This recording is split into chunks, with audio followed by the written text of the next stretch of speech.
Happy Sunday, everyone. Welcome to another musing. This one has me admitting to you that I am not going to be fasting for religious freedom. Why does that matter? Well, in March, the first presidency invited every church member in the United States to fast on July 5th, the day after the anniversary of the Declaration of Independence, which actually is July 2nd, but that's beside the point, in order to, quote, express gratitude for religious liberty and to pray that it be strengthened throughout the world. Now, as I said, I'm not really going to do that, not because I oppose fasting or prayer or religious freedom. I'm grateful for and appreciate all three. My prayer, my fast is going to be a bit different.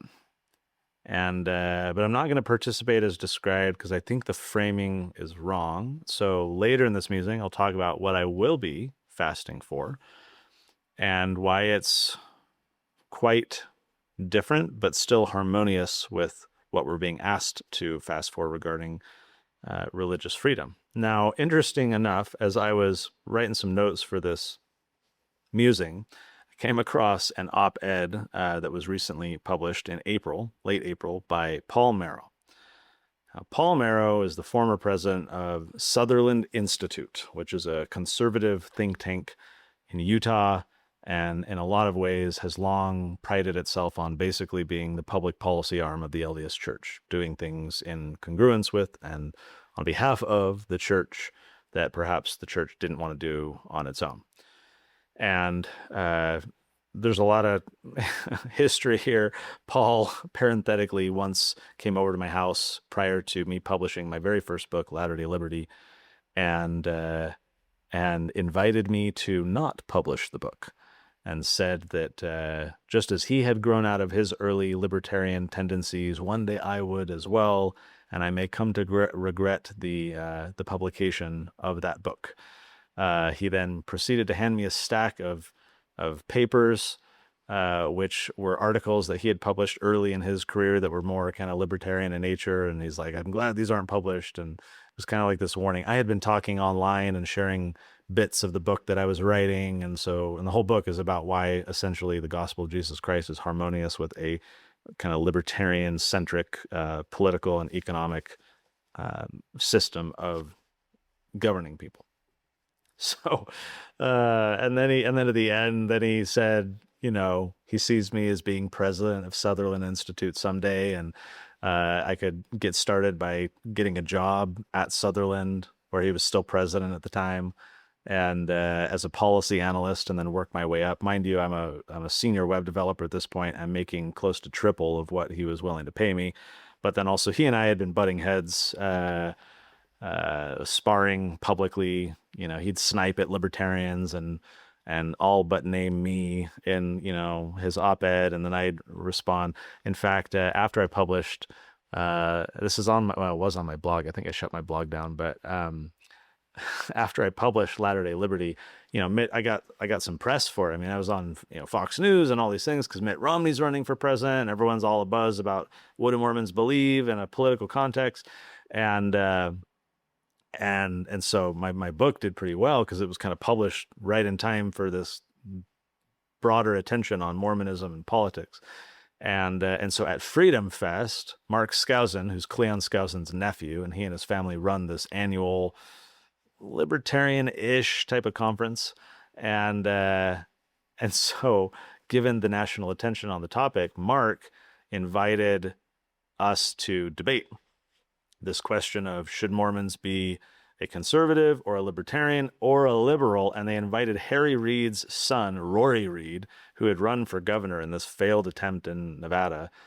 And so the three of us show up, and and Paul spends almost his whole time. We have a recording of the whole thing I used to have on my blog. I'm sure I have it somewhere still. Paul spends the whole time just bashing libertarians. And as he had been doing in his op-eds and online, so he's just attack. And then Rory Reid spends his whole time attacking Republicans in Congress. Totally doesn't even address the debate at hand. It was just the most ridiculous thing. You could tell he was like his dad. He was just this Democrats, yeah. Like that was his whole worldview and focus. It was ridiculous. He was a poor participant. And so I'm getting attacked by Paul once again. And I was actually like debating the merits of the question and kind of advancing my perspective rather than just going on the attack. Anyways, all of this is to say, Paul and I have had a lot of history over the years. So anyways, he wrote this op-ed that came out in late April. And I found myself nodding my head a lot. And the title of it is, What Are Latter-day Saints Fasting and Praying For? And of course, it's in the Salt Lake Tribune. The Deseret News is not going to publish an op-ed like this. And he says, the church has limited religious freedoms because it long ago decided to bend a knee to the secular state. And I'm like, ooh, Paul, here we go. This is going to be fun. And so his central question in this op-ed is, what religious freedoms are we being asked to fast and pray for? Such a good question. The first presidency has asked every church member in the United States to fast and pray on almost exactly the 250th anniversary of the Declaration of Independence in America, very clearly aligning the topic of religious freedom with what the founders were doing. That's the intent. It's the focus of the first presidency's request. And they're going out to all these members and like, okay, again, I will read from the invitation. To express gratitude for religious freedom and to pray that it be strengthened throughout the world. Okay, religious liberty. So Paul Mero is asking, what religious freedoms are we being asked to fast and pray for? That would help, right? Like if you don't have the specific context and understanding of what you're asking God for, then what's the point? It's just like this generic, people with their lips, but their hearts are far from me. Your mind too. If you don't understand what you're praying for, your lips are doing all the work, but your heart and your mind just aren't like, oh, religious liberty. Like, what does it mean? What's the problem? What are we actually asking for? When you ask for something with earnest intent, when you have a loved one that has cancer and you're asking that, that person be healed or their suffering be removed or your heart to be strengthened to get through, like whatever that is laser focus. That is a prayer. When it is just like, crystal clear, here's what I want, here's what I'm asking for, here's what I feel I need. But this like religious liberty. So Paul is right to ask, what are we actually being asked to fast and pray for? So he answers by pointing out the church's apparent focus on this question. I will read a little snippet from his op-ed. He says, I ask because there have been a couple of highly visible examples of the church protecting religious freedom at the expense of its members and its doctrine. The most obvious example, he continues, is the church's political machinations in 2015 to create the Utah Compromise that gave LGBTQ plus Utahns rights in employment and housing. But the compromise was really more about religious freedom. Was really more about more than religious freedom, I think it should have said. The compromise permitted the church, any Utah church to be exact, essentially to discriminate against LGBTQ plus individuals, exempting itself from the anti-discrimination laws the compromise created. There would be no gay pride, for instance, on Temple Square. Paul continues, but the compromise also raised other concerns over religious freedom in Utah. While the institutional church was able to exempt itself in the name of religious freedom, its members, this is a point I've made so many times over the years, its members were not afforded the same luxury. The religious freedom of individual Latter-day Saints in Utah was diminished by the Utah Compromise, They were forced to accept the full terms of the compromise. So I ask, just which religious freedoms are we fasting and praying for? Amen, Paul. Under this compromise in 2015, the church secured institutional exemptions for itself, BYU, affiliated organizations, and then stood by as, every landlord and employer and small business owner, all these other Latter-day Saints were stripped of the right of association that the church had carved out for itself. Okay, so the terms of the agreement were, hey, you're not supposed to discriminate on race and age and all these things that have long been in law for a long time, these kind of, innate characteristics that someone can't control about themselves. And so the LGBTQ plus IA, whatever they call themselves now, lobby, was really pushing for getting, sex and gender identity put into that existing list so that all the laws upon which that existing list applied, namely employment and housing, would suddenly apply to and protect, gays and lesbians and trans people and all the rest. That was kind of their consistent fight year over year. Senator Urquhart and others kept pushing. And so finally the church compromised and said, well, we will no longer oppose this if we are able to exempt application of that law from the church and its properties. So the church is an institution, or churches rather, but this was the LDS church that secured this law, this compromise. And then they, paraded around a few other ecclesiastical, people from other denominations to make it look like this is what they did with medical cannabis. It was all the LDS church doing everything.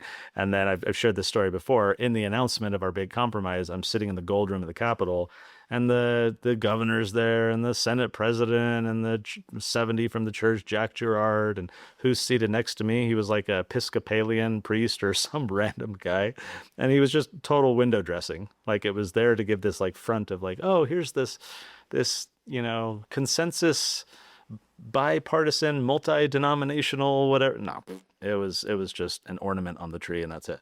So too with this compromise. This was all the LDS church negotiating this compromise, and they said, all right, as long as we, the church and other churches, can continue to discriminate on the basis of gender identity or sex in employment, in housing, in dorms at BYU, right?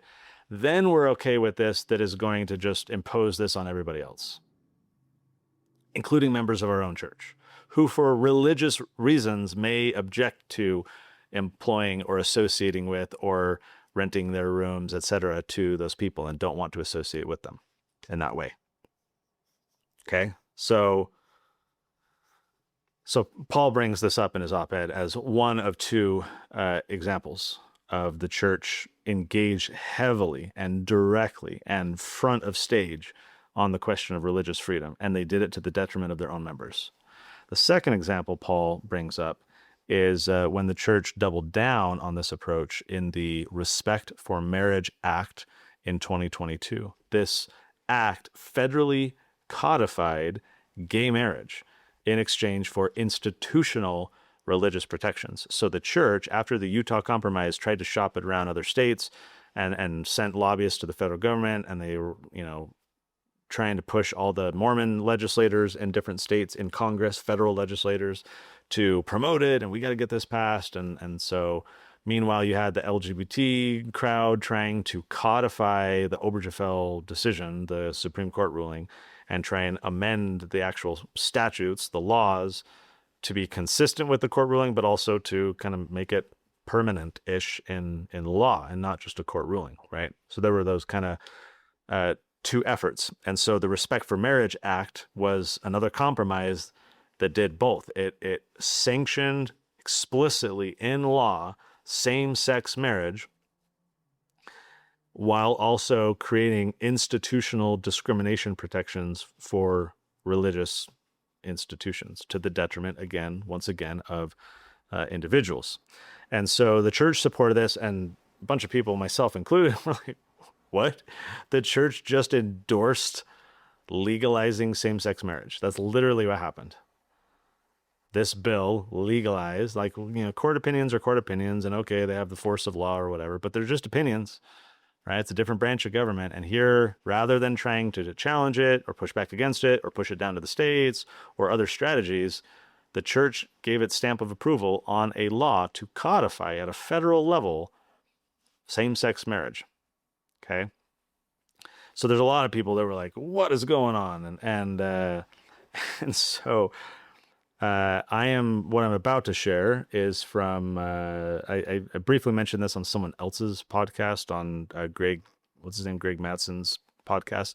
I don't think I've shared it on mine. So this information comes to me secondhand from someone who I won't reveal too much in order to not out him if he doesn't want this shared, but let's just say he worked at a reasonably high level of influence in the church office in an area of the church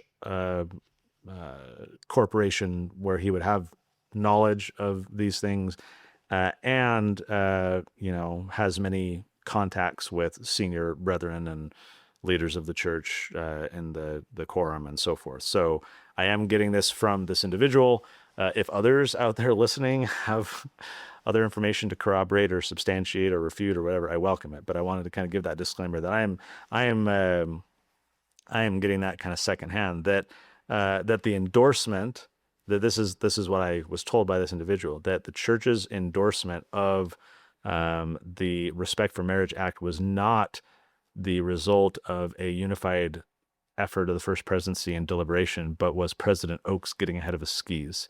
This has been a pet issue for President Oaks for a long time, and former Supreme Court justice in Utah, like he's the legal guy, right? And he's kind of been hot on this topic for a long time. This is just like for President Nelson, it was, saying Mormon is a win for the devil. And he had been on that for, years and years since President Hinckley said the opposite. This has been kind of President Oaks's hobby topic. And so according to this individual, the endorsement of this law was organized through the church's communication department, under the direction of President Oaks without prior approval from President Nelson. And that, I'm told, that when President Nelson learned of the situation, he was displeased with what President Oaks had done and caused the church to endorse. So then what happened? Very shortly thereafter, President Oaks records what effectively is like a clarification statement, awkwardly, this is my view on it, kind of this awkward thing done in a Relief Society room of some random ward building in a suburb of Chicago, Illinois. According to this source, President Oaks did not want to do this. This is kind of his apology tour. Like President Nelson said, you need to go issue a statement. Because again, like there's all this chatter, like, why did the church just endorse same-sex marriage? And so according to this source, President Nelson ordered President Oaks to go kind of walk it back a little bit or clarify like why the church is doing that. So I will play the video clip. It's like 3 minutes long of President Oaks making his clarifying statement in this random Relief Society room. Like the setting alone should make one wonder, like, what? Like, that's not the normal. I think President Oaks, I'm trying to remember, he was on like a, dedicating a temple or doing something or whatever. And it was like, no, you make a detour and we need to say something about this. Like, that's kind of the gist of what I recall from the timeline of this. But let's watch the clip from President Oaks. Some of our members have expressed concerns that the new national Respect for Marriage law is in conflict with the church's teachings against same-sex marriage. We see a need to clarify the church's position on that new law. At the time the National Respect for Marriage Act was adopted, the church publicly reaffirmed our church doctrine approving only marriage between one man and one woman. Marriage bills previously proposed in the Congress made no attempt to protect religious freedom. The church came out in favor of amendments that added religious freedom protections to the proposed Respect for Marriage Act. The amended bill was signed into law, but its overall effect was misunderstood because many news stories focused only on the part of the act that affirmed same-sex marriage. The Respect for Marriage Act did restate same-sex marriage as the law of the land, but that added little because that law was already in effect under the U.S. Supreme Court's Obergefell decision. The focus of the church's efforts was not on same-sex marriage, but on ensuring the act contained the necessary protections for religious freedom. As signed into law, the Respect for Marriage Act included valuable provisions to assure that no federal or state laws could be used to harm the religious or conscience rights of faith-based institutions or their members. In the end, the total law ensures that religious organizations, religious schools, and their staff do not have to perform or host same-sex marriages or celebrations. It protects the tax-exempt status of religious organizations. It protects the grants, licenses, contracts, and accreditation of religious schools. And it specifically provides that its own provisions cannot be used to violate anyone's rights to religious freedom. Putting such protections in the federal law was a big step forward. We will be alert to proposed future state action and legislation as we continue our defense of religious freedom. Okay, so one thing I found odd is like, wait, he's in a Relief Society room and he's reading from a teleprompter?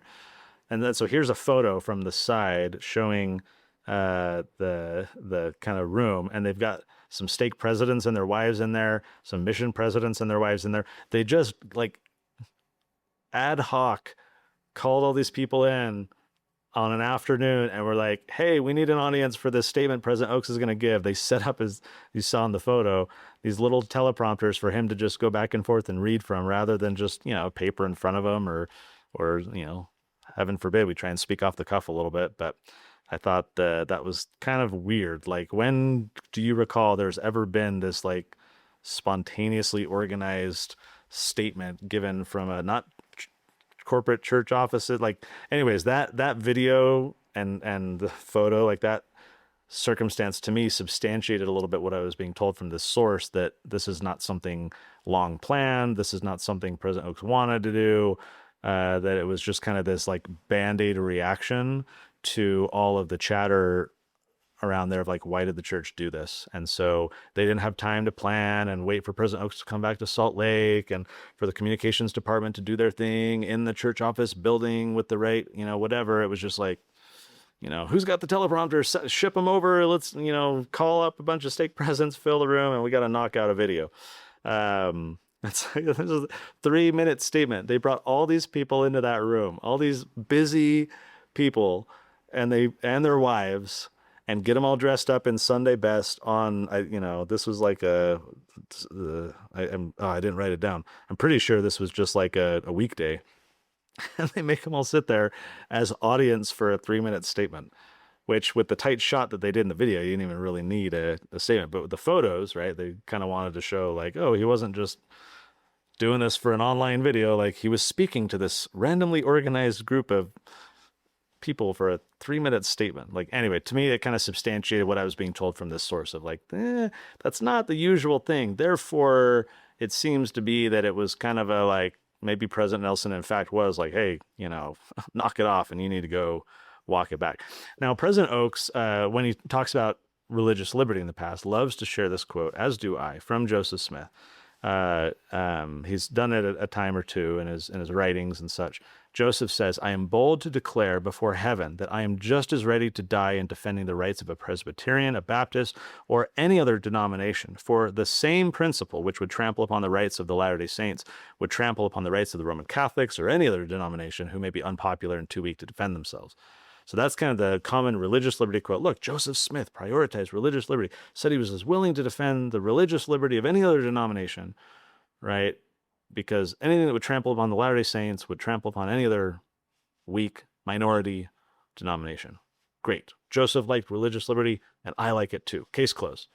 But what is typically omitted almost every single time from the sharing of that quote by church leaders is the very next sentence, where Joseph says, it is a love of liberty which inspires my soul, civil and religious liberty to the whole of the human race.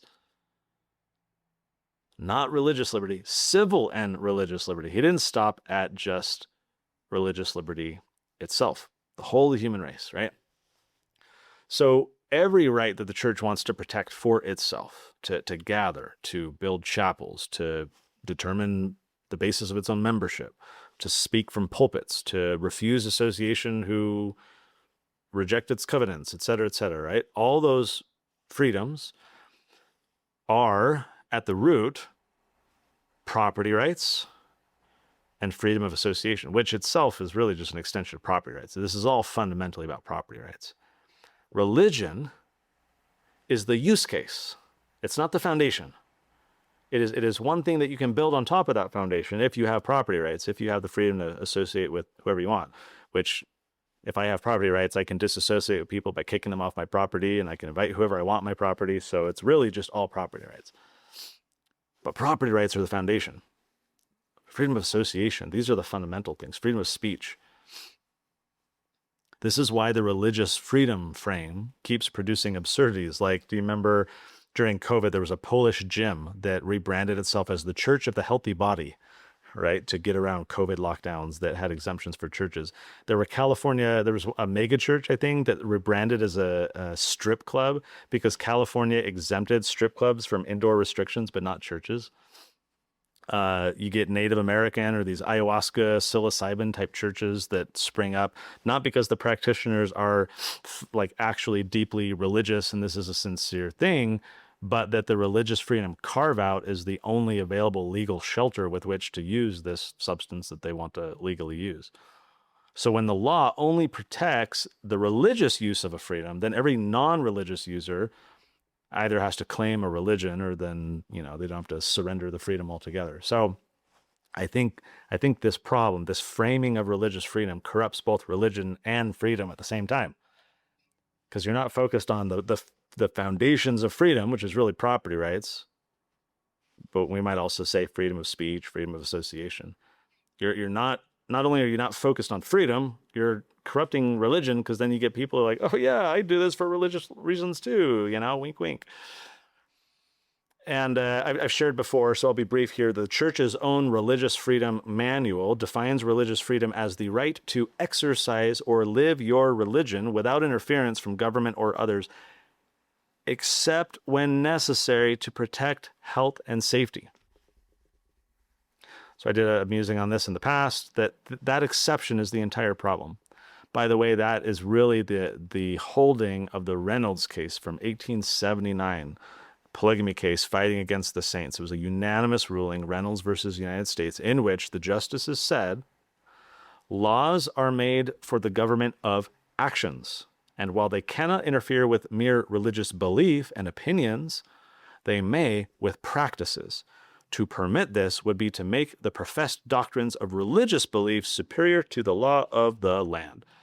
So that single sentence, written against the polygamous Latter-day Saints, against many of our ancestors, has since been used to justify, prosecuting people for using peyote, or people not baking a cake for a gay wedding, or mandating insurance companies carry contraception, or every compelling state interest in the past, 150-ish years, overriding conscience, because we, the government, can, we can interfere with practices. You can religiously believe whatever you want, keep it in your head.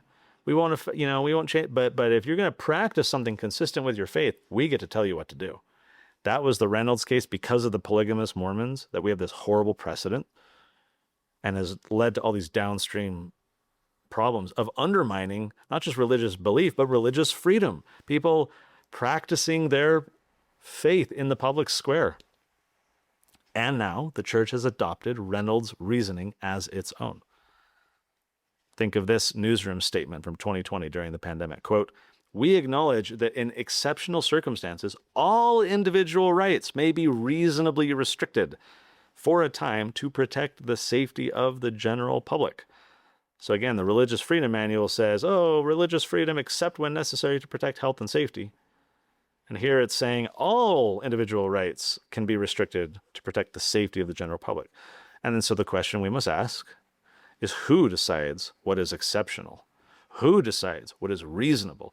Who decides what counts as safety? The Japanese internment was justified on a safety basis. Hiroshima and Nagasaki were justified on a safety basis. J. Reuben Clark rightly called those bombings fiendish butchery. The swine flu mandatory vaccination program in 1976.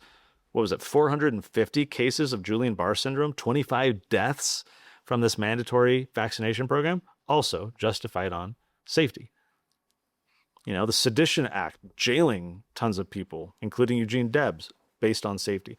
Prohibition, based on safety. Remember, Heber J. Grant called it the greatest, I wrote it down here, the greatest financial and moral blessing that has ever come to humanity. That's what President Grant called prohibition. It was all justified on the basis of safety, and then we produced Al Capone. Not we. The government produced Al Capone. The government also killed like 10,000 people I wrote about this in the Tuttle Twins Guide to True Conspiracies.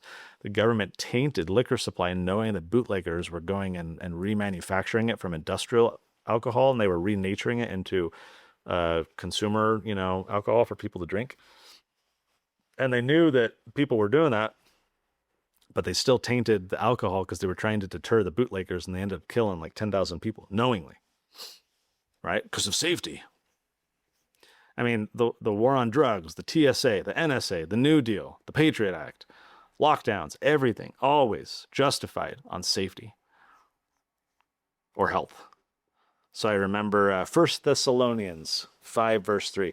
For when they shall say peace and safety, then sudden destruction cometh upon them, as travail upon a woman with child, and they shall not escape. I wish I had found this verse years ago. For when they say peace and safety, then comes sudden destruction. Right? So this is, I feel like, a philosophical surrender at the heart of every religious freedom conversation that we're now being asked to defend. Is that the Reynolds case, what is religious freedom? If we just need a little emergency or a little whatever to just, sorry, health or safety, and the church itself is conceding as such that we don't actually have these freedoms. We have them, we're licensing and renting them from the state, which can remove them at its own decree at any time, on its own basis, for its own reasons, without us having any knowledge or understanding or consent, can just, sorry, health, sorry, safety. And therefore, when we're being asked to fast for religious liberty, I think it's right to pause and say, what does that mean? How is it being violated? What are the specific instances? I've written about this in Christ versus Caesar. I wrote about specific examples of actual religious liberty around the world. And the church and we saints have been, if not entirely silent, almost entirely silent, but like in nearly every case that I cited of people being religiously persecuted for their actual religious freedom. And the communications department had nothing to say in their defense. So what exactly, like if we're going to be aligned, if we're going to unify as a body of saints, and if we're going to kind of collectively harness the faith and the desires of every member of the church in the United States of America on this important, monumental celebration of American independence from Great Britain, then one would think we should have a common understanding of what we're all coming together for. What is that? Which is why, lacking that common definition, and as Paul Mero rightly points out, the fact that the church itself has been a purveyor of, a proponent of violating religious freedom for individuals.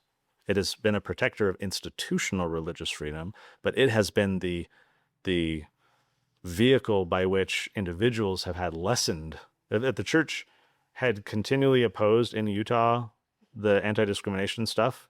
Like, to this day, we wouldn't have it. That would not have passed without the church. But the church, for PR and public reasons, wanted to look, like we're playing nice and we don't just hate gay people. And so they created this compromise that undermined the religious freedom of individuals, of our church, of any church. Like, you can't get around that. Paul is exactly right. Therefore, if that is the track record of how the church as an institution manifests the fight for religious freedom, it's reasonable to ask, as he did, as I do, what are we being asked to fast for? So, therefore, here's what I'm fasting for. I will be fasting on July 5th, just not for what the First Presidency has asked, because we do not agree on even a definition of religious liberty, let alone its importance.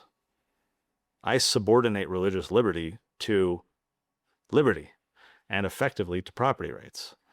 Because with the right foundation in place, whether you want freedom of association for religious reasons or economic reasons or cultural reasons or no reason, whatever your reason, I don't care. You have your property rights, I have mine. We respect one another, right? You can do on your property what you want. I can do on my property what I want. You are not entitled to my property. I am not entitled to your property. No employee is entitled to a job with a potential employer. No tenant is entitled to access to a domicile owned by a landlord.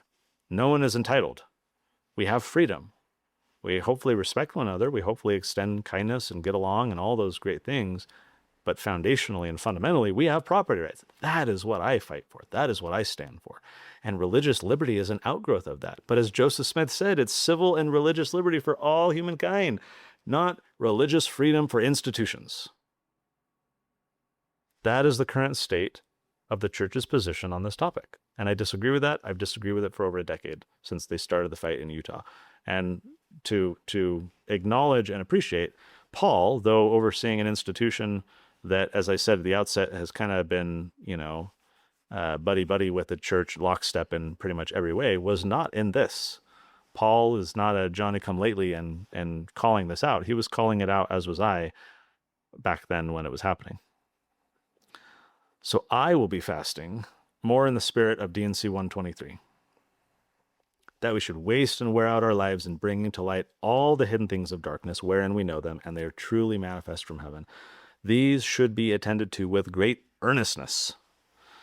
And as I thought about this, I was scrolling X, and I came across this post, which I thought was hilarious. This guy says, quoting this fictional conversation, "Teacher, what are the three branches of government?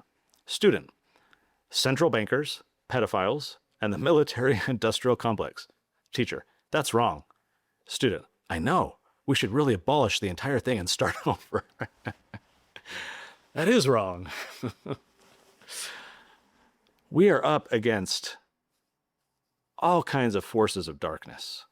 And this microscopic little religious liberty thing is so, I don't want to call it myopic because that just sounds insulting. And I'm not trying to be insulting or demeaning to the church's good faith efforts, even though I think they're very misplaced. And I think it's inconsistent. It's consistent with the first part of what Joseph Smith's quote says. It's inconsistent with his focus on civil and religious liberty for all humankind, not just the institution that he organized. So I don't want to be insulting. I don't want to say it's, myopic. But there's so many bigger problems afoot, and that if we focused on those, religious liberty is downstream from them. That would be the best way to guarantee not just our own institutional protections, but everyone's. Other institutions, all individuals. We would be a champion of all, as Joseph Smith himself was, not a protector of our own institutions to the exclusion and lack of engagement and interest on everything else. So here's what I'll be praying and fasting about. I want more liberty and focus and attention and fight against the Getty networks running our modern government, the Epstein files, the decades of credibly documented blackmail, child trafficking, intelligence community insulation around Epstein and Maxwell, and the political class being implicated. I want justice for those victims. I want more freedom from corruption and secret combinations. I want freedom from mass surveillance, the NSA and FISA and Section 702, the Utah data center that, by the way, just sits one valley over from the church office building. The Brethren live adjacent to the largest domestic surveillance infrastructure in human history, and have said nothing about it. And Orrin Hatch prided himself on bringing it to Utah. I will be fasting that we can overturn taxation, which the Book of Mormon in several places calls bondage. Taxation is theft. King Noah's 20% tax is denounced as oppression. We now pay more than twice of that, and our silence is almost complete and total. I'll be fasting for the lives lost and the souls negatively impacted as a result of abortion, secret murder, tens of millions of babies since the Roe Supreme Court ruling decades ago. I'll pray that we can have more vocal church leaders on that topic, that the church's position on the topic, which has softened, not sharpened in the years since the Dobbs ruling, can be in fact strengthened, and that we can have more focus on it, encourage life, culture of life, not a culture of death. I'll be fasting that we can strengthen our advocacy to renounce war. Excuse me, my allergies are flaring up. That we can renounce war and proclaim peace. That we can have more prophetic denunciation of all of these adventuristic wars and foreign intervention. That we can have prophetic denunciations of God's children being killed unnecessarily, of the rule of the military-industrial class complex.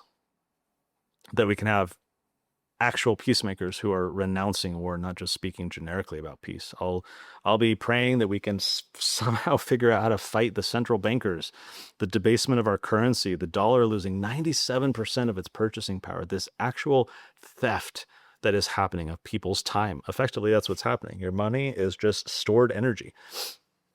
It is theft. People are being stolen from, their futures, their retirement put at jeopardy, their dependence being increased on Caesar as a result for all these social welfare programs because they've been stolen to their whole life. The pharmaceutical capture of public health, people being made sick. Maybe we need a new word of wisdom. The censorship industrial complex, the attacks on free speech, the laundering of state speech control through, trust and safety and misinformation and all this garbage. I'll be fasting that more parents wake up and rescue their children from Caesar schools, that we get out of this Prussian conscription model, that children's minds can be liberated from this mediocrity that they're spoon-fed every day. These are the types of things that I want to fast and pray for. This is where the fight for liberty is. This is civil liberty alongside religious liberty. We need pulpit pounding our own and other churches to be speaking out on how God's people are being oppressed, on how his children are being victimized, on how agency is being misused by nefarious people in power.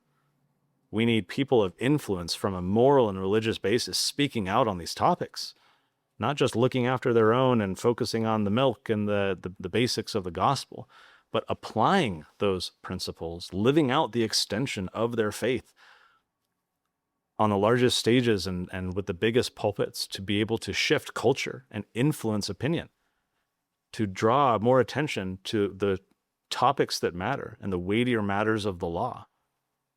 Now, I'm grateful for religious liberty, but Joseph pointed out it's civil liberty alongside religious liberty, not institutionally, but, and I quote again, to the whole of the human race.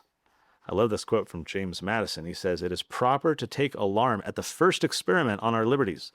We hold this prudent jealousy to be the first duty of citizens, and one of the noblest characteristics of the late revolution. The free men of America did not wait until usurped power had strengthened itself by exercise and entangled the question in precedents.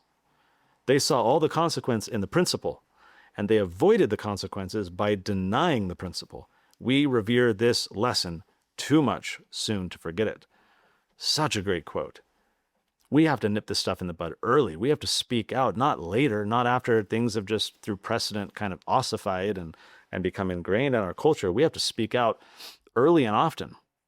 By the way, that quote that he shared is from his Memorial and Remonstrance Against Religious Assessments in 1785. This was actually a religious liberty case. This was a petition against a bill in Virginia that would have used tax dollars to support Christian teachers.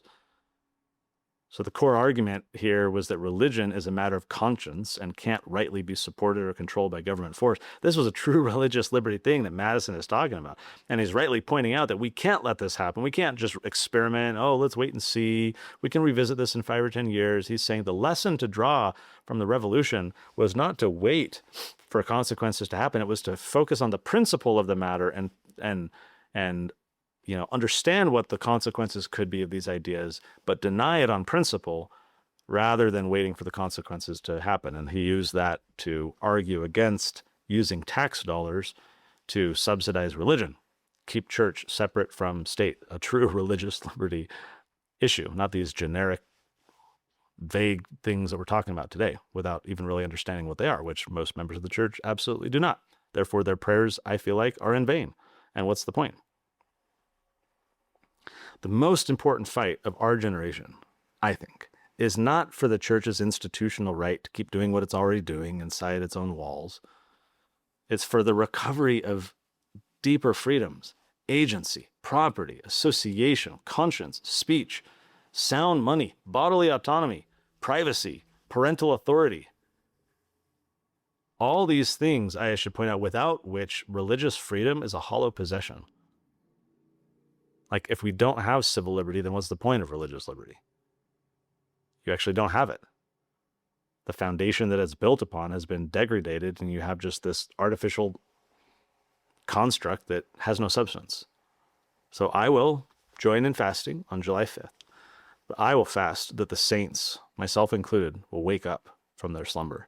I will fast that the watchman on the tower will name the actual enemies of our day, not with vagaries, but with specificity, to rally people to the cause, to alert them to the slow stain. I will fast that will stop trading civil liberty for institutional comfort. And I'll fast that every time Joseph Smith's quote is mentioned, that the full quote is brought to the attention of the saints who are slumbering when it comes to civil liberty. If we only ever name religious freedom as the threatened right, the thing to focus on, the thing to all fast for, what does it mean when we have silence from church leaders and in our worship together, awards, gospel doctrine classes, etc.? What does it mean when there's just silence on all these other freedoms, these foundational freedoms? What does that silence communicate to a people who are trained to wait for prophetic permission to care? I'm not saying that's right. I'm saying that's our culture. We have an all is well in Zion mentality. We have President Benson decried it in his day. Like, everyone's just waiting for a church program. Like, you need to go out, speak out, use your agency. And it's worse today, I feel like. People are waiting. They only are going to do what they're told.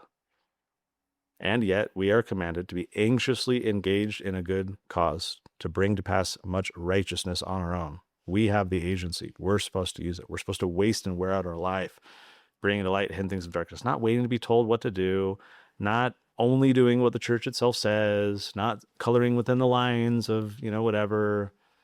Like, fine, if you want to fast for religious liberty, knock yourself out. But study what the heck is going on with religious liberty in our day. What are the actual threats going on? What are specific instances in which we could use the Lord's protection for religious freedom? And what philosophically, politically, civically, what is religious freedom? It's just property rights. If you have property rights, you can do whatever you want in your church. You can house whoever you want in the BYU dorms. You can have whatever you want to happen on Temple Square, in the temples themselves around the world. Property rights is what matters, civically and religiously. Freedom of association, freedom of speech. These are the core freedoms that, if we better defend, they have broad application beyond our own self-centered institutional purposes. We don't have to compromise anything. We don't have to take our ball and go home and say, tough luck for everybody else. It's a win-win. It's the rising tide that lifts all the boats, religious and otherwise. So, if you would like to join me in fasting for all of that on July 5th, more power to you. But boy, do we got a lot of work to do. See you next Sunday.